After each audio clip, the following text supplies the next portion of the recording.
Hi Jessica, ఎలా ఉన్నావు? అందరూ ఎలా ఉన్నారు? మన ఫ్రెండ్స్ అంతా బాగున్నారా? నేను బాగున్నాను మతాయి. మన ఫ్రెండ్స్ కూడా బాగున్నారు. అందరూ చాలా సంతోషంగా ఉన్నారు.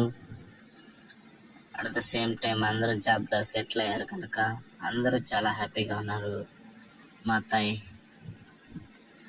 మన సంఘము, మన చర్చిల సంఘం అందరూ బాగున్నారా? ఏం చెప్పమంటావు జెసికా? చాలా మంది దేవునికి భయంకరంగా జీవిస్తున్నారు, కానీ సంఘంలో కొంతమంది అన్ని ఆచార వ్యవహారాల్లో పడి వారి దేవుణ్ణి మరిచి వారు దేవుని ఆరాధించాల్సిన వారు వారి యొక్క నిబంధనలను మరిచి అన్ని ఆచారాల్లో పడి వారి పిల్లల భవిష్యత్తును మరిచి వారు అనిలాచార వ్యవహారాల్లో పాల్పంచుకుంటూ దేవునికి దూషణకరంగాను దేవుని ఆత్మను దుఃఖపరుస్తూ ఉన్నారు. వారి వల్ల మన పాస్టర్ గారు కూడా చాలా దుఃఖిస్తూ ఉన్నారు, ఎంతో వేదన చెందుతున్నారు. జెసికా,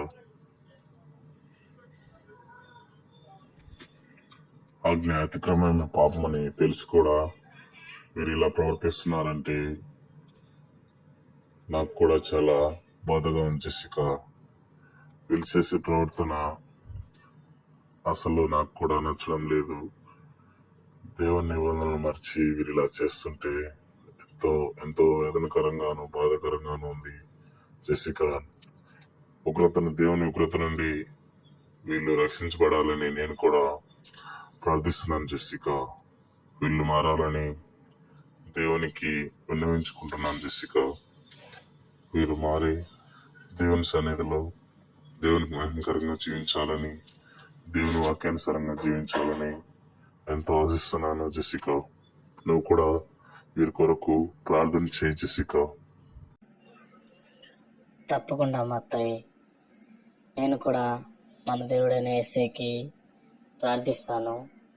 ఇలా కొంతమంది అన్నిల సాంగత్యం చేరి వారి సాంగత్యాన్ని పాలు పంచుకొని వారి నడవడికలను, వారి ఆచార వ్యవహారాలను పాటిస్తూ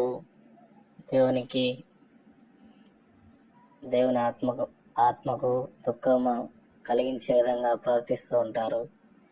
వీరి కొరకు మనం ప్రార్థించడం ఎంతో ఉత్తమం కనుక నేను కూడా వీరి కొరకు ప్రార్థిస్తాను. అత్తయ్య, నువ్వేమి బాధపడకు. దేవుడు వారిని మార్చి దేవునికి మహిమకరంగా మారుస్తాడు. అందరిని బట్టి దేవుని స్తుతిద్దాం.